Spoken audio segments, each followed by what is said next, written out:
Gary Gait, get an opening statement from Coach. Tough one, you know. Uh, I thought the team didn't give up, but it's tough to say, keep having to say we didn't give up, and we fought to the end. You know, I've challenged every one of our kids to look in the mirror and commit to the next 5 days to try and improve what they can and find out what they can do to help this team.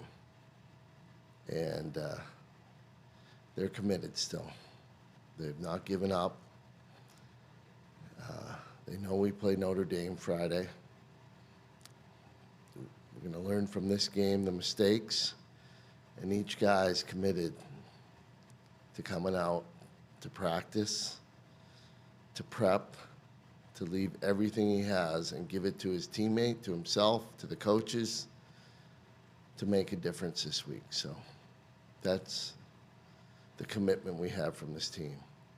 We didn't get it done today. Too many mistakes. And that's what happens, unfortunately. The ACC is the best conference in college lacrosse, and people. I don't think you can ever say you're supposed to win a game. You got to execute and actually do it. What people say or what they talk about is doesn't mean anything. It's how you show up and how you play. So we got our work cut out for us this week, and we're going to be the best version of ourselves come Friday.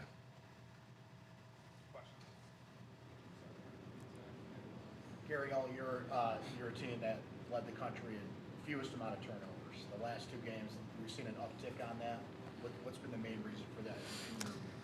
If I had many of them are just simple mistakes. We've actually worked harder on the clearing than we have in a long time. We've tried to intensify practice to reduce so we can gain composure and be calm in clearing situations. And, we come out and we turn the ball over. And we don't execute what we practice. So that's why I said I challenge everybody to prepare themselves to play their best games so they don't make those mistakes. They get to the right spot every time. They know where to look on the passes. They know where to be. It was all coached, and it was just a series of simple mistakes. Brady Wambach had a good day at the faceoff. Just what did he do that gave kind of John trouble? Well, he's the best in the country right now. So, it's just the way he was on fire. He got off to a great start. Won every faceoff in the first quarter. I thought after that, Johnny Mullen settled down and actually played pretty well and got us some possessions. But it's tough when you dig a hole and you don't make those plays. The other thing is when you make a mistake, we got to be more composed so that we make a play when we need it. And if we're going to make a mistake, we got to make sure we cover that mistake. And unfortunately, we make a mistake and ball goes down the other end and they score. So, it's about supporting the team and knowing that if you're going to make a mistake, you got to be prepared to make the adjustment to try and get the stop. And unfortunately, too many times we didn't make that happen. Is it disappointing to know that John didn't get that last chance to win the last faceoff when Finn's goal gets there? Yeah, it is.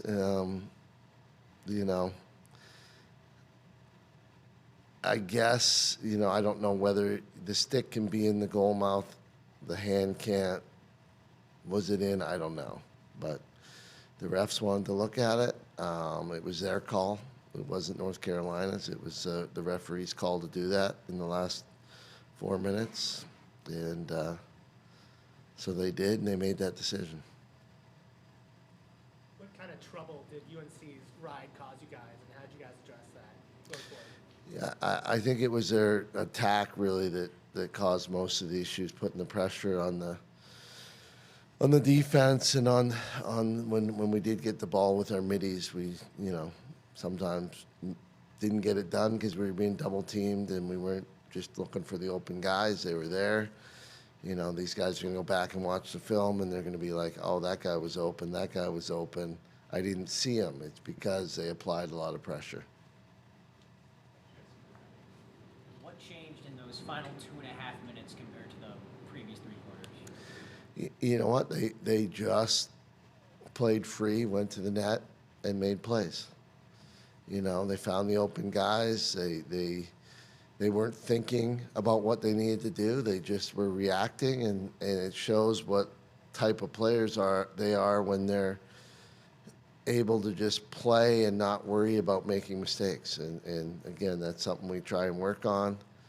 Mental preparation, all that good stuff. It's how do you put yourself in a position where you're not thinking the game or worrying about anything, you're just playing. And I think that's what you see when we make a run like that. It's when it's just you got nothing to lose and there's no pressure. Gary, how do you take kind of that mentality of that last 2.5, 3 minutes of the game and kind of bring it into this week in practice and kind of bottle up that intensity that you guys had? Well, we'll probably talk a lot about about how to play with nothing to lose. And you can't think about mistakes or, what you can do or what you should or shouldn't do. You should be able to play the game that you practice every day, all year, and you know how to make the play. You just got to trust yourself and make those plays, and you got to have your teammates there to support you. And we'll talk a lot about that, about, you got nothing to lose, so play your best game. Just play. And hopefully we'll get a good result from that. Coach, you had a 2-game slide earlier in the season and came back and went on a crazy run, a 3-game slide here. How do you get back to the level that you were at after that 2-game slide now, especially looking forward? Yeah, we're also playing the ACC at this point, so it's a little different. Going from number 1 Cornell to in the middle of our ACC run, it's tough. And you just got to get through one. And we just need to get through one game. That's all we're focused on.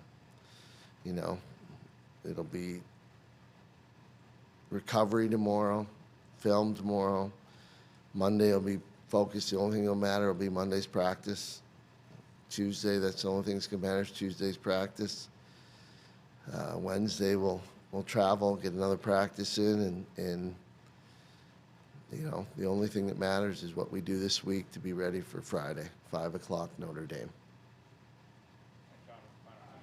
Coach, how do you feel about that sequence at the end of the third where UNC scores to make it 10-7 and then Billy Dwan draws that 2-minute unreleasable?